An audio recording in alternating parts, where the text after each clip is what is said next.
WTF? Wake the Future. A mother-daughter duo asking hard questions about love, relationships, advancing technology, and an ever-changing world. Tell me, how old are you? I am 16. Oh my gosh, 16. So what grade are you in? You must be in high school, right? Yeah, I'm in the 10th grade. So I'd love to hear just what, as a 10th grader, are your burning questions about God, about life? What kind of things are on your mind? Well, I originally became Christian because of how powerful it was that, through God, people are able to be so loving and forgiving. It's just like not something that you really see talked about so often. Hmm. So recently I've just been watching videos about like testimonies and how people have been able to forgive themselves and forgive others through the power of God and thinking like Jesus and trying their best to become better. Like I was just watching a testimony on this guy that converted to Christianity. So you say you're a Christian. What made you choose that? Like, what do you know about it that influenced your choice? Before I was Christian, I went through a really hard time where I had a lot of anger and confusion and just like a lack of hope for the world. I was like confused with how everything could feel so helpless and how people could be so mean and just like I had no idea how to approach the pain that I had caused myself and that others had caused me. And it created this really bad loop where it just felt like hopeless. And I went to a Bible study where the leader was Christian, and one of the girls there was in a similar situation as mine, where she was having a really hard time, and she would kind of openly like talk about what she was going through in group. And she would say like, well, what if, I've been assaulted, or she'd say like really intense, hard to talk about topics.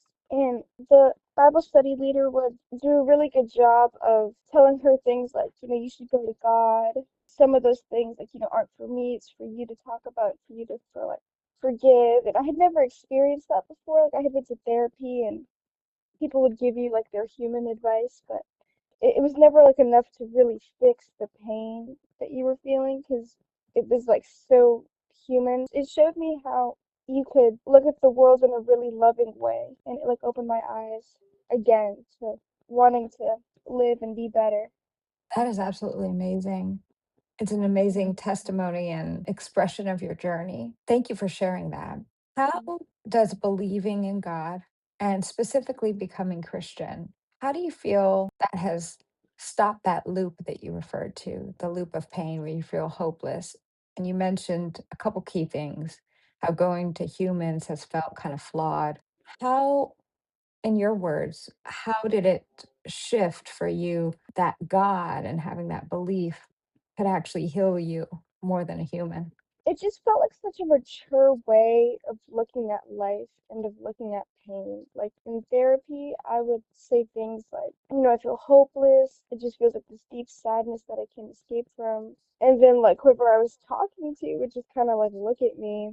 It was just very human solutions. Like they would offer to give me medicine or to journal. It felt like I could tell, it was stuff that I didn't want to do and that I didn't think would work. It was like, whereas with Christianity, it was like an immediate feeling of light. It felt like getting a hug for like the first time. It felt like I was seen because Christians like understand pain in a way that, somebody who hasn't met God doesn't. I wasn't looked at as like being lower. Like whenever you would talk to a human about what you've been through, you would get like a lot of pity, and I hated that feeling. It felt like I was smaller, and it made me feel like I was in this category that like couldn't be helped, and I was like I needed all these meds, and it made like my problem. It just made it such a big deal. When I started approaching it through the lens of God, it didn't feel like such a big deal in the sense that like it didn't feel like I was in a place that was hard to reach for God. Like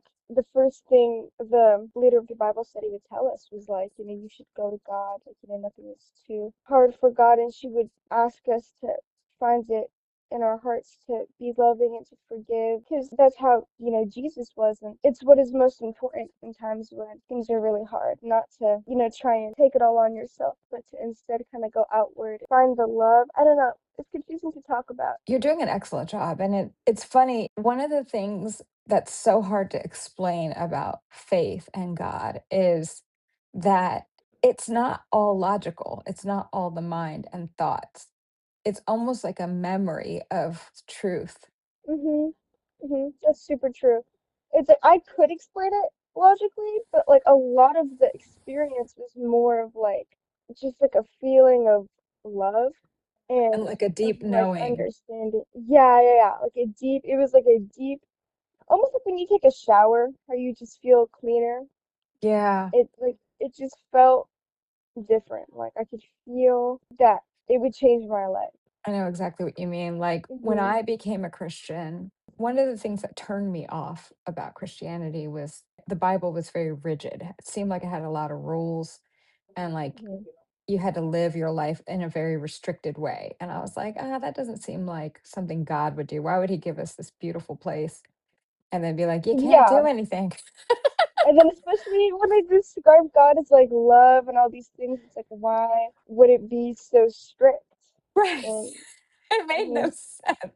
And so, something that helped me that was kind of an epiphany I had about, Jesus versus God was that if you were in a contest to bake a cake and the prize was $1 billion, and then they gave you the instructions, they gave you the ingredients, and then you looked at, okay, how much sugar, how much flour, and it said good, a good amount, and they gave it to mhm, everyone.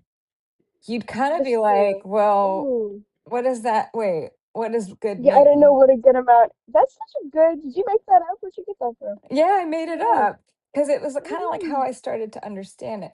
And so then the master chef comes in and is like, look, I have the recipe with the exact measurements. You can have it, but you have to follow it or it won't taste like my cake. And Yeah, well, so, and nobody wants to bake a cake without knowing the measurements. right? Like that's a hard thing to do. Like you But wouldn't yet we're trying to if live you opened life the without it. recipe. Yeah, Isn't that totally. funny? Like It's baking a hard. cake is smaller and a less important thing, but yet you Yeah, would need totally. ingredients, right? Everybody. Mhm. Mhm.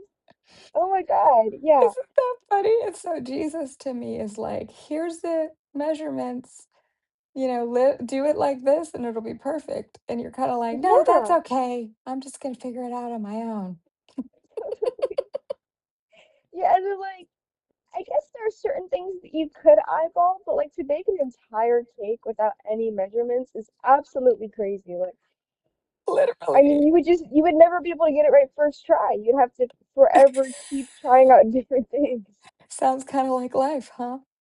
Yeah, totally. That's why people are always having trial and error, but then like as soon as you become a Christian, it like changes everybody's life because Yeah, you because stop trying to then figure it out on your you own. have the like measurements and then you're not Mhm. like judging others because they're just trying to bake their own Yeah. cake.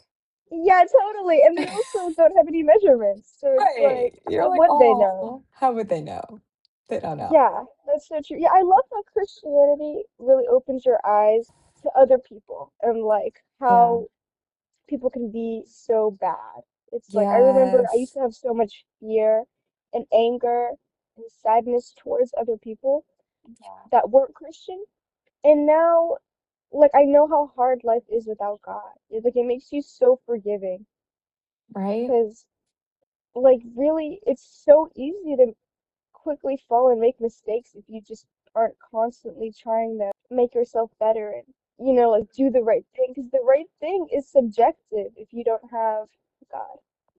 Isn't that the truth? And Hmm. to your point, when I found Christianity, it just made everything make sense. Like everything that was Hmm. confusing and hard just cleared up. And I was like, oh. And so even the horrible things, like horrible trials that you face, like things going really wrong, they almost make sense. You're like, oh, this is how I look at it versus this is here to destroy me. Why me? It's more like, okay, what is this teaching me? How do I deal with this? okay, Mhm. God, come help me with this Yeah, part. it makes you see the world in such a different light. Like it feels so much less like you're being attacked and more like you can get through anything and like it's like a chance to be like loving. Like it like changes your perspective. Right? That's Mhm. awesome. Well, wow, you did such a awesome job in explaining your faith journey and why God has mattered in your life and how it's transformed you. And as we close out this podcast, do you have anything else you'd like to share with other people your age or older or younger that you think they need to know about, given what you've learned already?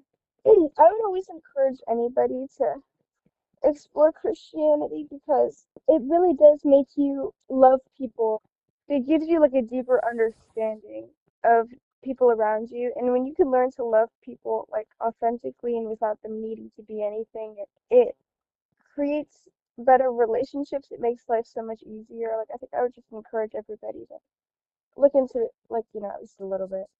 That's wonderful. If anyone learns anything from this call slash podcast, I think it would be that you at least have two people that swear by it. So that's a start, right? Yeah, I think so too. Because sometimes you just don't know. It's like, I don't know which one's better. Hmm. Yeah. hmm Well, thank you so much for your time, and let's do this again soon. Thank you for listening to the WTF Podcast. Wake the Future.